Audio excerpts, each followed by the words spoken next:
Olá, aqui é a Ricardira, fundadora do Empowering Minds Coaching e do projeto O Mundo Self-Power. Eu ajudo pessoas que querem fazer mudanças nas suas vidas, a entender que a mudança é possível, a concretizar os seus sonhos, a ouvir os seus corações, a vencer os obstáculos, a alterar os paradigmas, ajudá-las a recomeçar onde quer que elas se encontrem no momento. E eu hoje trago mais um capítulo, o capítulo 7. Inaceitável, do livro Dentro da Loja Mágica.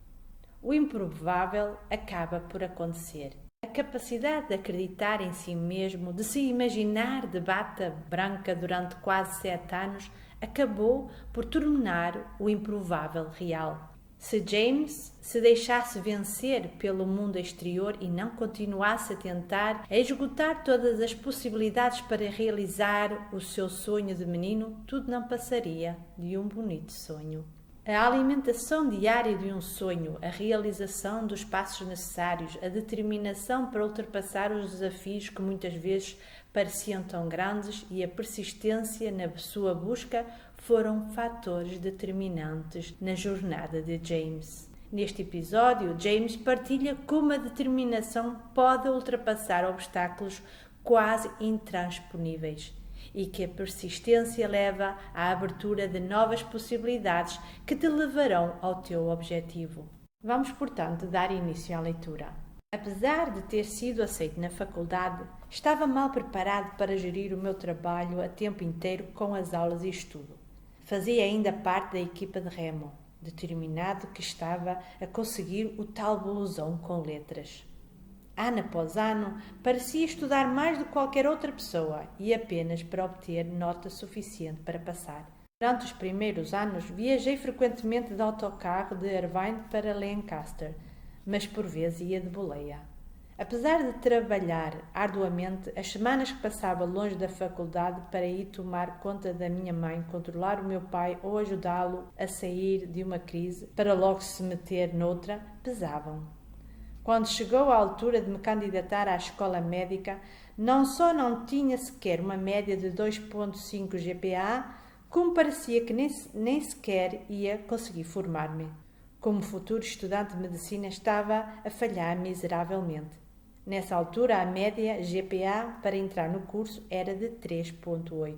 Ainda estava completamente convencido de que viria a ser médico. A minha imagem de bata branca não era apenas uma visualização. Sentia-a tão real como se estivesse a ver-me ao espelho. Durante quase 7 anos, eu definira essa imagem no meu cérebro e não a tornar real era para mim inaceitável. E muito embora na minha mente isso fosse uma realidade, descobri que muitos colegas gostavam de me recordar que, com as minhas notas, nunca entraria em medicina. Infelizmente, muitas pessoas permitem que outras decidem o que elas podem ou não fazer. Esta foi outra dádiva de Ruth, a capacidade de acreditar em mim mesmo e de aceitar que nem todos iriam querer que eu tivesse sucesso ou realizasse feitos importantes e a capacidade de encarar essa realidade sem reagir. O processo de candidatura à Faculdade de Medicina começou no final do meu primeiro ano júnior. Descobri que para os alunos da UCI, parte desse processo implicava a obtenção de uma carta de recomendação na sequência de uma entrevista pelo comitê pré-médico. Cumpridor, fui ter com a secretária do comitê para marcar a entrevista. Ainda consigo vê-la nitidamente agora, cerca de 25 anos mais tarde, a pegar no meu processo e a examiná-lo brevemente, olhando depois para mim de uma maneira depreciativa e voltando a folhear o processo. Finalmente fechou a pasta e disse: "Não lhe vou marcar uma entrevista. Nunca conseguirá entrar na Faculdade de Medicina e, portanto, seria uma perda de tempo para todos." Fiquei ali em pé, estupefacto. Obter a carta de recomendação desse comitê era imperativo. Era o primeiro de uma longa lista de passos que precisava de dar para me candidatar à faculdade. Depois disso, haveria impressos para preencher e exposições para fazer e, finalmente, esperava um convite para uma entrevista na Faculdade de Medicina. Havia barreiras que tinha de saltar e eu apenas queria uma oportunidade para o fazer. Respirei fundo. Agradeço a sua preocupação, mas tenho mesmo assim que marcar uma entrevista. Não posso fazê-lo, disse ela. Não preenche as condições. Passou outra vez o dedo para cima e para baixo sobre as folhas do meu processo. Eu sabia que era mais do que o que quer que ali estivesse no meu processo. Aquele processo não era meu. Aquele processo não mostrava que eu trabalhava 25 horas por semana e tinha todo o tempo ocupado. Não mostrava quantas vezes tivera de deixar a escola para ir tratar de questões familiares complexas. Não revelava que eu me levantava todos os dias às 5 da manhã para ir remar. Mostrava apenas uma coisa, o meu GPA. E se esse era o único requisito para receber uma carta de recomendação, então a secretária tinha razão. Nunca entraria na Faculdade de Medicina, mas aquele processo não era eu. Ruth já me o tinha ensinado e a minha prática contínua ajudará-me a compreendê-lo. Disse-me também que eu nunca teria de aceitar o inaceitável. Tinha de lutar por mim mesmo. Já tinha ultrapassado demasiados obstáculos e não iria ser este comitê a deter-me. Tinha de falar com eles. Isso é inaceitável, disse eu. Desculpe? Sim, não saio daqui até ter entrevista com o comitê agendada. Disse-o de uma forma calma e delicada e eu olhei-a diretamente nos olhos. Mas eu não posso fazer isso, repetiu ela. Apercebi-me de uma ligeira hesitação nas suas palavras, um pequeno espaço de tempo que me deu esperança. Ouça, prossegui. Sei que não tem a classificação necessária. Sei que habitualmente não faz isso. Mas pode fazê-lo. Só preciso de uma oportunidade. Ela voltou a abanar a cabeça. Não estou a tentar fazê-la perder tempo, nem ao comitê, e também não estou a fazer-me difícil. É que não vou mesmo sair daqui sem uma reunião agendada. Não me interessa o tempo que tiver de esperar, só não posso aceitar ser uma causa perdida. Não vou aceitá-lo. Na minha voz não havia raiva e creio que ela deve ter percebido a total convicção e verdade das minhas palavras. Olhou-me nos olhos durante quase um minuto. Está bem, concordou finalmente. Na próxima terça-feira, às 15 horas. Obrigado, fico-lhe muito grato, disse-lhe eu. Quando me voltei para deixar o gabinete, ouvi-a murmurar umas últimas palavras sobre o assunto. Vai ser interessante. No dia da entrevista, o reitor da Escola de Ciências Biológicas tomou o lugar de um dos membros do comitê regular. Aparentemente, ficara curioso e a notícia da minha audácia na exigência da entrevista espalhara-se pelo comitê. A secretária cumprimentou-me solenemente e abriu-me a porta da sala de conferências. Havia uma grande mesa retangular numa extremidade da sala, na qual, a uma das pontas, se encontravam sentados 3 professores, entre os quais o reitor. Não houve um único sorriso. Cada um deles tinha à sua frente uma cópia do meu processo e certificado de notas. No extremo da mesa havia uma única cadeira, dobrável, para eu me sentar. 3 contra 1. Não parecia justo, afinal eu só tinha 20 anos. Entrei, olhei em volta e apercebi-me de que aquilo não era uma entrevista, era a Inquisição. Sr. Doty, começou um dos membros do comitê, um professor de Química, a cuja disciplina eu passara por pouco no semestre anterior. Teve vários insuficientes nas aulas e o seu registro académico não indica sequer que venha a formar-se, e ainda menos que possa ser um candidato de sucesso à Faculdade de Medicina. Não aponta para a possibilidade de vir a ser um bom estudante, nem dá qualquer garantia de que tenha disciplina e inteligência necessárias para ser médico. Acho que esta reunião é uma verdadeira perda de tempo para todos nós. Consegue convencer-me do contrário, Sr. Doty? Perguntou outro membro do comitê, uma professora com reputação de muito dura, embora eu nunca a tivesse conhecido antes. E continuou. Reconheço o esforço em ter persuadido a secretária a marcar esta reunião, mas já esperar que o recomendemos para uma profissão para a qual tem zero hipótese de ter sucesso é o cúmulo da arrogância. A Faculdade de Medicina é extremamente competitiva, o que estou certa que também sabe, e as suas médias não o são. Olhei para o reitor, mas ele não disse nada, limitando-se a fixar-me com curiosidade. Estava ali apenas para observar. Gostaria de dizer alguma coisa, disse eu. Temos outras reuniões marcadas. Pode expor o seu assunto, mas seja breve, disseram os membros. A cadeira dobrável onde me sentei era pequena e recordava-me aquela outra onde me sentara tantas vezes durante horas em frente a Ruth na loja de magia. Ruth ensinou-me a não deixar que as circunstâncias me definissem, nem deixar que as outras pessoas definissem o meu valor. Sim, não havia dúvida de que as minhas notas eram más, mas havia muito mais para além disso. Inspirei profundamente e levantei-me. Quem vos deu o direito de destruir os sonhos das pessoas? Fiz uma breve pausa e prossegui. Quando andava no 4º ano, conheci um homem, um médico. Plantou em mim o desejo de um dia também a vir ser um médico. Não parecia provável.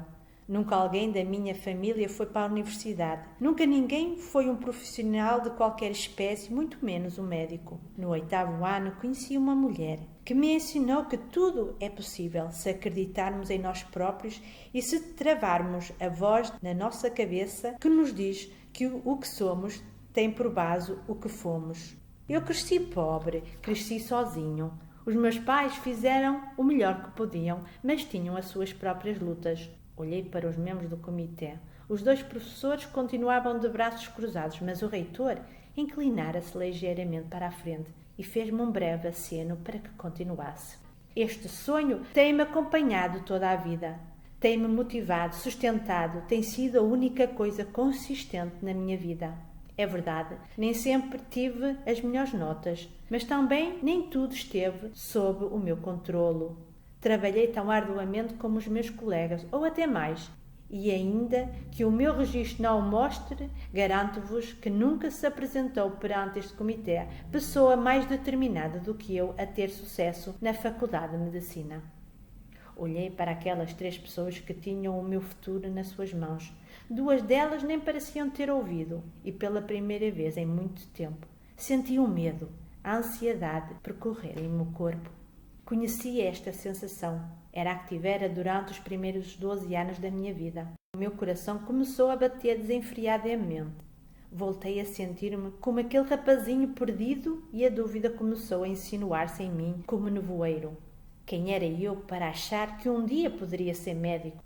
Estas pessoas haveriam de saber melhor. E então, de súbito, ouvi a voz de Ruth na minha cabeça, dizendo-me para abrir o coração. Fechei os olhos e vi o seu sorriso. Tu consegues, Jim. Tu podes fazer qualquer coisa. Tens a magia dentro de ti. Deixa-a sair. Continuei a despejar o meu coração, durante o que me pareceu uma eternidade. Falei-lhes de ter crescido pobre e da minha luta para a faculdade. Falei-lhes dos meus pais e das inúmeras vezes que tive de deixar a escola para ir tratar de um ou de outro. Contei-lhes como estudar arduamente apenas para manter as notas e a inscrição. Disse-lhes como era impressionante que estivesse ali perante eles, pretendendo seguir para a medicina, e fiz tudo o que pude para que eles percebessem como isso era extraordinário. Sabem, não há a mínima prova de que um GPA elevado equivalha a vir a ser um bom médico, disse eu. Um GPA alto não faz uma pessoa importar-se. Qualquer indivíduo, em alguma altura da vida, precisa de uma oportunidade para fazer aquilo que ninguém acredita ser possível. Cada um dos senhores está aqui porque alguém também acreditou em vós, porque alguém se importou. Eu estou a pedir-vos para acreditarem em mim, só isso. Estou a pedir-vos para me darem a oportunidade de me tornar quem sonho vir a ser. Quando acabei de falar, fiz silêncio por um minuto. Garantiram-me que iriam tomar em consideração tudo o que dissera. Então o reitor levantou-se e apertou-me a mão. Disse: Jim, creio que nos deu uma perspectiva que ignoramos demasiadas vezes. Esquecemos que é um ser humano que está sentado à nossa frente e não um processo. Ainda que muitos preencham os requisitos que exigimos, de certa forma, esses requisitos são arbitrários. Foi preciso ter coragem para nos vir enfrentar. Foram precisas paixão e audácia para partilhar o que partilhou. Não desisto, pois não? Não, senhor, respondi. Não desisto. Obrigado pelo vosso tempo, disse e deixei a sala. A secretária levantou os olhos quando passei por ela. Como correu? Perguntou ela. Encolhi os ombros. Só o tempo, diria. Sorriu-me calorosamente e disse: ouvi um pouco do que disse lá dentro. Tenho a sensação de que vai correr tudo bem. E entregou-me um folheto. Talvez tenha interesse em ler isto. O prazo já passou, mas tenho a impressão que para si as datas também já não fazem sentido, certo? O folheto era sobre um programa de verão na Faculdade de Medicina de Tulane. Destinava-se a uma minoria de estudantes economicamente desfavorecida que pretendia vir a ter uma carreira em medicina.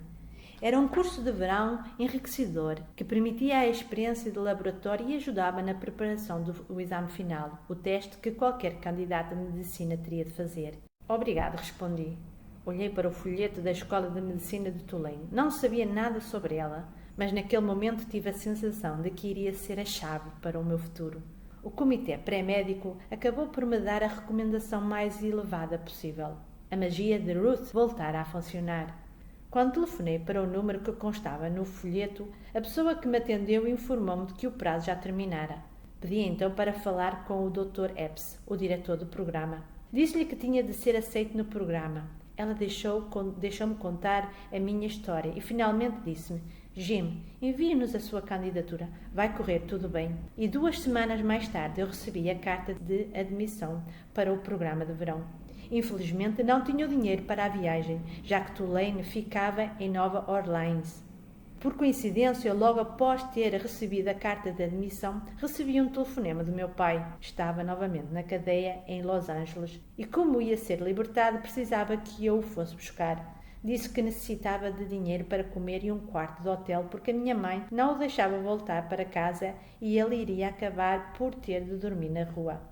Eu tinha apenas dinheiro para a alimentação e para a renda, que seria devida no prazo de 2 semanas. Disse-me que esperava receber um cheque em breve. Lá vamos outra vez, pensei. Mas sabia que iria ajudá-lo. Era o meu pai. O meu amigo Keith, que conhecia um pouco da história da minha família, ofereceu-se para me levar a Los Angeles para o apanhar. O meu pai até estava com bom aspecto, já que estivera várias semanas preso e, portanto, sóbrio. Levámo-lo para uma zona barata e alugámos-lhe um quarto para 2 semanas. Dei-lhe $200. Contei-lhe sobre o programa de verão em Tulane e ele sorriu e disse que tinha orgulho em mim. Agradeceu-me. Eu ainda não fazia ideia de como iria pagar a viagem à faculdade de Tulane, mas 2 semanas mais tarde recebi um envelope escrito com a letra do meu pai com um cheque de $1000 no interior para mim. Dera-me até o seu último cêntimo para que eu pudesse ir para Nova Orleans. Chorei. Aquele programa de verão transformou-me. Deu-me a conhecer o laboratório de investigação e proporcionou-me a possibilidade de contactar vários membros da faculdade. Preparou-me para o exame final e deu-me experiência em entrevistas. Foi um verão de trabalho intenso, mas eu estava totalmente concentrado e feliz. Ia ser médico, tinha a certeza. No outono, candidatei-me a Tulane e aguardei ansiosamente. O programa de verão e o exame final tinham corrido bem, mas por causa do meu GPA sabia que a minha candidatura não era competitiva em comparação com a da grande maioria dos candidatos. Tinha 2 empregos e as longas horas pesavam. Era difícil manter-me focado. Menos de 1 ano após a minha entrevista perante o comitê da Universidade de Irvine e 2 semanas após o falecimento do meu pai, fui admitido na Escola de Medicina da Universidade de Tulane. Quando recebi a carta de admissão, fui para o meu quarto, sentei-me na cama, abri lentamente o envelope e pensei no meu pai. Olhei para o sítio onde ele estivera na noite em que me visitara para se despedir. Sabia que tinha orgulho em mim.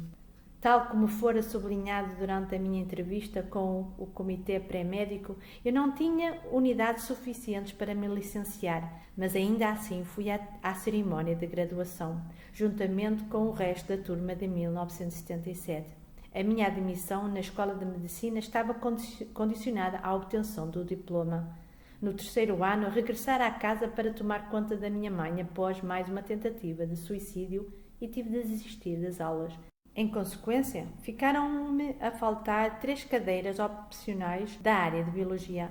Não tinha qualquer hipótese de fazer antes do começo das aulas na Faculdade de Medicina no outono. Tinha lutado tanto para agora me arriscar a perder tudo. Não sabia o que fazer e então percebi que a única hipótese era dizer a verdade. Peguei no telefone, liguei para Tulane e pedi para falar com o responsável pelas admissões na faculdade. Esperei durante o tempo que pareceu mais uma eternidade até ele atender. Parecia saber exatamente quem eu era. Expliquei-lhe a situação e ele ficou em silêncio. Mais uma eternidade, até que disse: Jim, Queremo-lo em Tulane. Se Irvine lhe permitir a transferência de créditos da Escola de Medicina para preencher as opcionais que lhe faltam, fica tudo resolvido. Devo ter agradecido 1 milhão de vezes e depois desliguei. O que aconteceu a seguir? Isso foi impressionante. Expliquei aos professores cujas as aulas desistira que fora aceito na Faculdade de Medicina, mas que devido a uma emergência familiar não poderia fazer as cadeiras do último trimestre e perguntei-lhes se me permitiam a transferência de uma cadeira de Medicina para preencher os requisitos em falta. Todos concordaram imediatamente, felicitando-me pela minha admissão. Só mais tarde me apercebi que todos tinham assumido que eu tinha um GPA e notas excepcionais no exame final e que por isso tinham feito vista grossa ao facto de eu não ter completado as cadeiras opcionais, substituindo-as por uma cadeira de medicina. Por vezes as regras e os requisitos são extremamente importantes, mas muitas vezes são arbitrários e servem apenas para restringir os números e limitar as oportunidades. Ter apenas A's ou uma licenciatura é uma barreira arbitrária para se poder vir a ser médico. Eu sabia ter inteligência inata e determinação para ser um excelente médico. Agora era a altura de o provar. Para tudo há um preço. Estás disposto a pagar esse preço? Essa jornada pode tornar-se mais fácil. Sim, mais fácil se trabalhares no sentido da corrente. A maior parte das pessoas que se encontram nesta jornada de atingir os seus objetivos falam remando contra a corrente, acabando por ficar exaustas e muitas vezes desistirem. Existe um processo, uma certa forma de fazer as coisas que te vai levar ao teu objetivo. James sabia disso. Ruth, uma senhora que James conheceu na sua infância, tinha-o ensinado. É verdade que somos diariamente bombardeados com opiniões, situações que nos tentam mostrar que muitos dos nossos sonhos, dos nossos objetivos são quase impossíveis. Cabe a cada um de nós avaliar primeiramente se esse sonho, esse objetivo é algo que realmente queremos e que estamos dispostos a pagar o seu preço. Não existe tal coisa como ter algo por nada. E o preço pode ser, por exemplo, mudar certos hábitos, aprender algo novo, pensar de forma diferente. Mas também é verdade que se tu consegues imaginar o que queres na tua mente, tu podes tê-lo na tua mão, ou seja, isso pode se tornar uma realidade. Então, se vamos pagar um preço, que esse objetivo seja algo grandioso, que valha a pena todo esse esforço, determinação, persistência. Espero que este episódio te fez refletir, pensar seriamente neste assunto, porque tu tens a capacidade de transformar e mudar o rumo da tua vida. Se tens um grande sonho, então eu gostava de te conhecer. Entre em contato e vamos descobrir como podemos trabalhar juntos e tornar esse sonho realidade, fazê-lo acontecer. Agora e até ao próximo episódio, fica bem e tchau!